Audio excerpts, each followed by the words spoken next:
Welcome back to 504 Road Trips. Today we continue our drive west on US Highway 72 in Lauderdale County, Alabama. We've picked up US 43 South and State Route 13 South in a concurrency, and we're about to enter another urban area. Ahead, a modern 7-lane wide bridge crosses Shoal Creek, but you can see to the right the 1924 Camelback Through Truss Bridge that originally carried two-way traffic across the creek. The bridge was twinned in 1959 to carry 2 lanes in each direction. In 2007, this modern bridge was built, and for some unknown reason, the 1959 bridge was demolished and the 1924 bridge was preserved and now sits unused and fenced off, but begging to be used for pedestrian and bicycle traffic.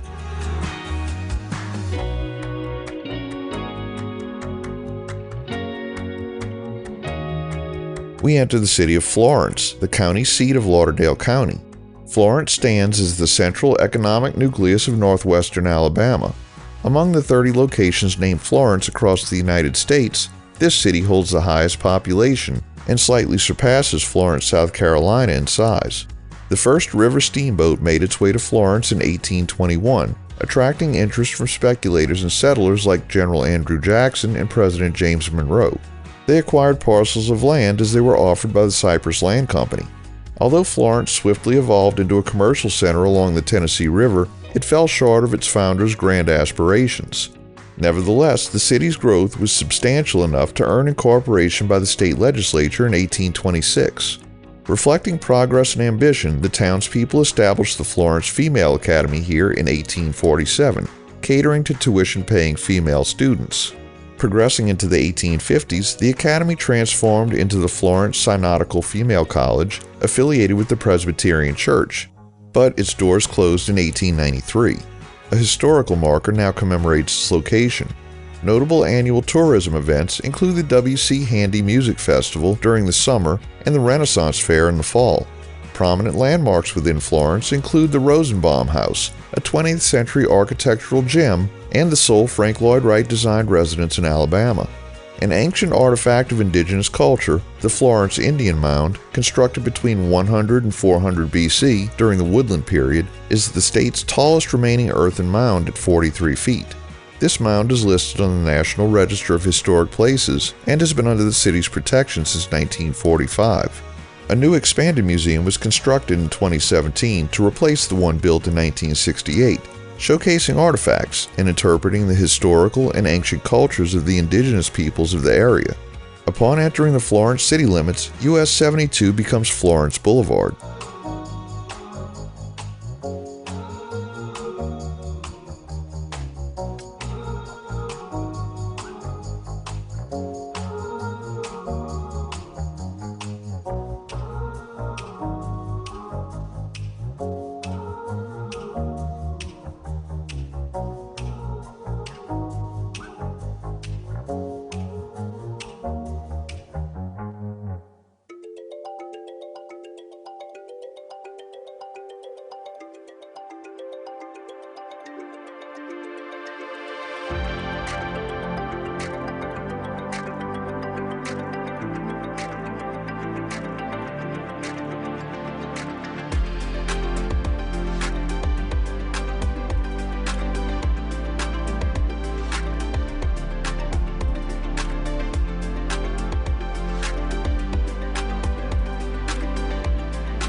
Here we cross State Route 157 at a diamond interchange, and State Route 17 South comes in from the right and is added to our concurrency going forward into downtown Florence.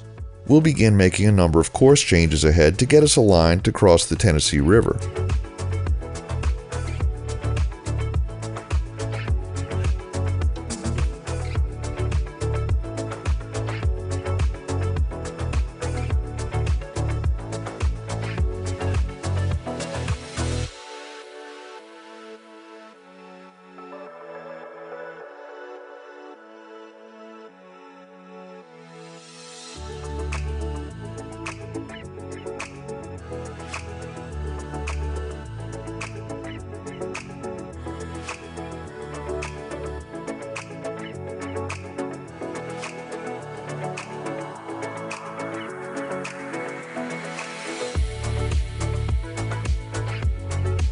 As we round this curve, Memorial Grove Park is to the right, overlooking Florence Cemetery, which is to the left. As we straighten out, we're on Tennessee Street.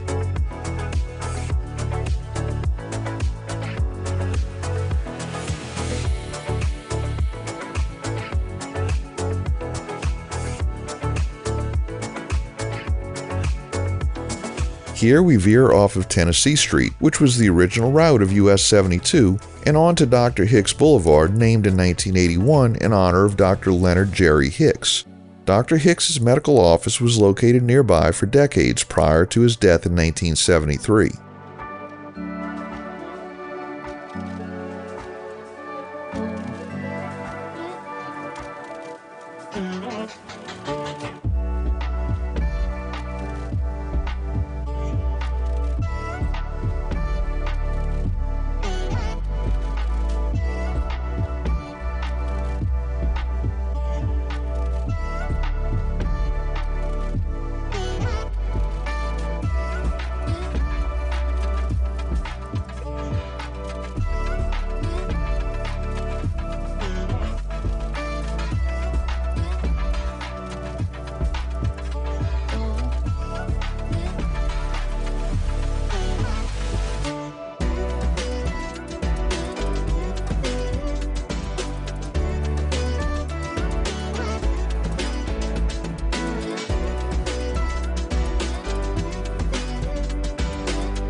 Here we make another turn onto Court Street, which will take us to and across the Tennessee River.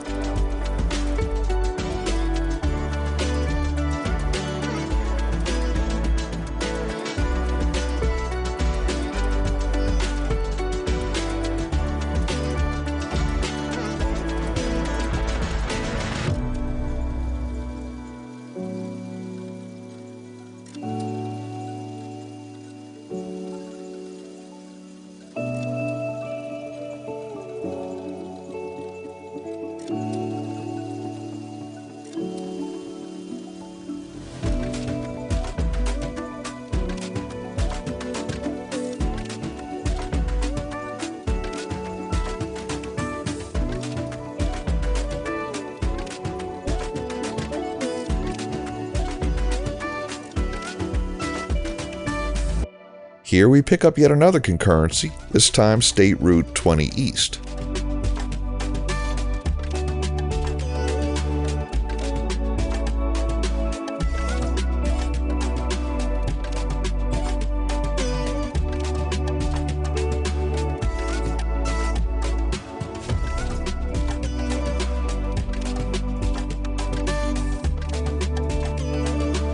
We cross the Tennessee River on the O'Neill Bridge, an early surviving example of a design of continuous truss bridge unique to Alabama. The distinct structure showcases a classic continuous truss design supported by towers, yet at the edges of this continuous segment, the truss descends beneath the deck. Initially, the bridge featured an uncommon sidewalk situated in the center of the roadway. To reach the sidewalk, a ramp led underneath the bridge and descended through the middle of the road. Regrettably, this feature has been eliminated to expand the road's width. Nonetheless, a section of the ramp remains intact at the southern end. We conclude today's video here at mile 31. Thanks for watching. We've enabled channel memberships, so for just $1 a month, you too can help support our channel. Click the link in the description to join. If you like this video, please give us a thumbs up, post a comment, subscribe, share and follow us on social media, and join us for our next 504 road trip.